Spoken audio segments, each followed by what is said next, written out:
10,000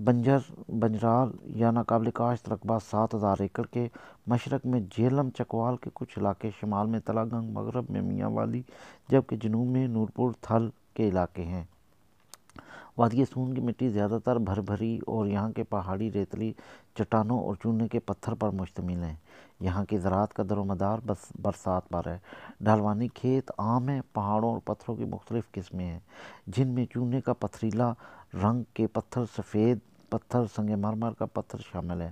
وادی سون کے پہاڑوں سے نمک، گندھک، کوئلہ، بجری کا پتھر موجود ہے۔ موسم یوں تو یہاں بھی چاروں موسم پائے جاتے ہیں، البتہ 2 موسم برائے نام ہی ہیں۔ یہاں مارچ سے اکتوبر تک موسم انتہائی خوشگوار رہتا ہے، اور یہی وہ موسم ہے جب وادی سون میں سیر و سیاحت کا مزہ دوبالا ہوتا ہے۔ سردیوں میں شدید سردی پڑتی ہے، یہاں کا درجہ حرارت نقطۂ انجماد سے نیچے چلا جاتا ہے۔ ژالہ باری اور بارش ہونے سے سردی شدید تر ہو جاتی ہے۔ وادی سون میں سیر کے لیے انتہائی موزوں مہینے مارچ، اپریل، جولائی، اگست اور ستمبر ہیں۔ وادی میں برسات کا موسم انتہائی پرلطف ہوتا ہے، جہاں پہاڑوں سے بہتے نالوں کا شور ایک خوبصورت سماع پیش کرتا ہے۔ پھلوں اور سبزے میں ایک تر و تازگی آ جاتی ہے، اور گرمی کے موسم سے سرد ہوائیں جاڑے کا احساس دلاتی ہیں۔ برسات کا مزہ ایسی صورت میں اور بھی بڑھ جاتا ہے جب آپ کسی جھیل کے کنارے یا کسی پہاڑ پر ہوں۔ وادی سون باقی بارانی علاقوں کی نسبت زیادہ بہتر زرعی پیداوار کا علاقہ ہے۔ یہاں دونوں موسموں کی فصلیں، جبکہ پھلوں میں بادام، آڑو، انگور، سیب، ناشپاتی، کنو، لوکاٹ وغیرہ پائے جاتے ہیں۔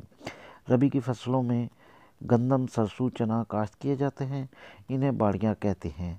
سبزیوں میں کدو، بھنڈی، کریلا، بینگن، گوبھی، ٹنڈے، کھیرا، مرچ، ٹماٹر زیادہ اہم ہیں۔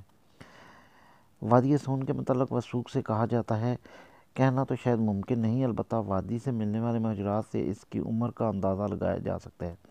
وادی کے کئی مقامات سے مختلف انسانی ڈھانچے، جانوروں کے ڈھانچے اور کئی ایک گھریلو ضروریات زندگی کی اشیاء ملی ہیں۔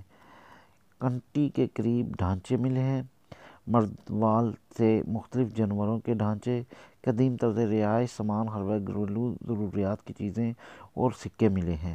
محققین کی رائے ہے پوٹھوار اور وادی سون کا زمانہ ملتا جلتا ہے۔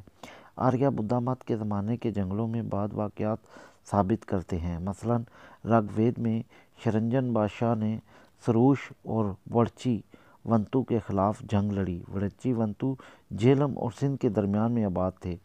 وادی سون کے پہاڑی گاؤں وڑچھا کے متعلق قیاس کیا جاتا ہے کہ یہ وہی گاؤں ہے جہاں جنگ لڑی گئی۔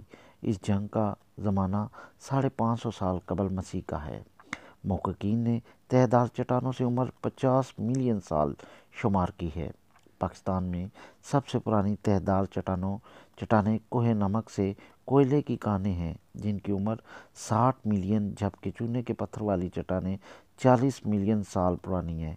روایات ہیں کہ کبھی کوہ نمک سمندر کا حصہ تھا جو رفتہ رفتہ خشک ہوتا گیا۔ اسکندر اعظم کے حوالے سے زمانے کے سکے ملے ہیں۔ اسکندر اعظم 376 قبل مسیح میں ٹیکسلا سے وارد ہوا۔ اسکندر اعظم کی فوجی چھاونی کے حوالے سے سید نور علی ضامن نے اپنی کتاب تذکرہ اسکندر اعظم اور پٹھان میں کوہ نمک اور یونان کی اوسط بلندی کو جواز بتایا ہے۔ وادی سون تک رسائی بہت آسان ہے۔ پبلک ٹرانسپورٹ لاہور یا راولپنڈی دونوں جگہ سے 3 گھنٹے میں وادی سون کے مرکزی شہر نوشہرہ پہنچا دیتی ہے۔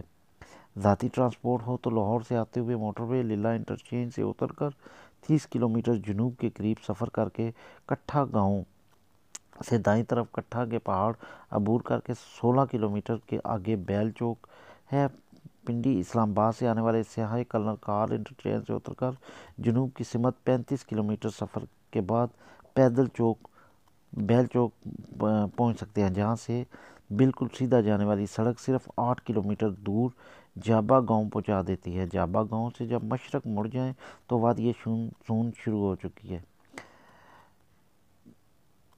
کنٹی گارڈن، جہاں کئی چشمے اور آبشاریں ہیں، گھنے درخت اور ویو پوائنٹ ہے۔ دن کا بیشتر حصہ وہاں سیر و سیاحت اور کلکنگ کرتے ہوئے گزارا جا سکتا ہے۔ کیمپنگ کی اجازت بھی ہے۔ کبلک جھیل، دلکش برڈز ویو کشتیاں، PTDC کا ریسٹورنٹ پلس ہوٹل۔ اوچھالی جھیل بہت ہی وسیع و عریض رقبے پر پھیلی ہوئی ہے، یہاں بھی کشتیاں موجود ہیں۔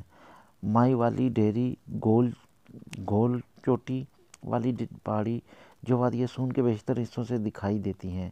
یہاں سے وادی سون کی دونوں جھیلیں نمل جھیل اور شمالی طرف پوٹھار کا کچھ حصہ دیکھا جا سکتا ہے۔ تھوڑی بہت چلنے کی مشقت کر لی جائے تو کفری کے نزدیک چشمہ ڈیپ شریف 10 منٹ کی پیدل واک پر ہے۔ اس کے قریب سے گزرتے ہوئے مزید آگے چشمے مجال ہے۔ اس سے بھی مزید آگے وادی گوسر ہے جہاں ہموار میدان ہے جو نہایت سرسبز و شاداب ہے۔ جنوبی پہاڑی سے وادی سون کی تیسری بڑی جھالر جھیل کا نظارہ کیا جا سکتا ہے۔ سوڈی جیوالی جامبل روڈ پر خانقاہ حضرت سلطان مہدی کے قریب چشمہ ہے جس کا راستہ تھوڑا مشکل ہے، لیکن یہاں پانی بہت وافر مقدار میں پایا جاتا ہے۔ یہاں کلکنگ و نہانے میں گزارا جا سکتا ہے۔ نرسنگ پھوار چمبل کے نزدیک ہے، یہاں بھی پانی کے چشمے ہیں۔ 20 سے 30 منٹ کی پیدل واک۔ یہاں بوڑھے اور کئی دوسرے گھنے درخت، وسیع اور ریز گراسی لان، سکھوں کی تعمیر کردہ 2 اشان گھاٹ، ایک گردوارہ بھی ہے۔ کھڑومی جھیل، یہاں پانی کا نیچے کی طرف جاتا ہے۔ 4 الگ الگ خوبصورت آبشاریں بنی ہوئی ہیں۔ راستہ تھوڑا مشکل ہے، 1 گھنٹے کی ٹریکنگ ہے لیکن بہترین جگہ ہے۔ امبا شریف ٹیمپل، یہاں جانے کا راستہ کافی خراب ہے، جیپ جا سکتی ہے یا اوچھالی سے پیدل 2 گھنٹے کا راستہ ہے جو چشمے کے ساتھ ساتھ چلتا ہے۔ دلکش جگہ ہے۔ قلعہ کوٹ ہر 2 سودی نزد پٹوائی کے قریب ہے، یہاں تک گاڑی پر جا سکتے ہیں۔ پرانے قلعے کے آثار ہیں۔ تلجھا، یہ بھی ایک قدیم قلعہ ہے جہاں خوبصورت پتھروں سے بنائی گئے تقریباً 250 مکانات موجود ہیں۔ اندر قلعہ امبا مندر اور شیر شاہ سوری کی چیک پوسٹ اور دیگر مقامات بھی موجود ہیں۔ بیل چوک میں واقع ہوٹل ارسدیہ بھی بہترین ہے۔ دوستو، امید کرتا ہوں کہ آپ کو ویڈیو پسند آئی ہوگی۔ اگر ویڈیو پسند آئے لائک، شیئر اور کمنٹس کرنا نہ بھولیے گا۔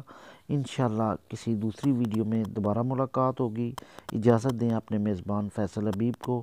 اللہ حافظ۔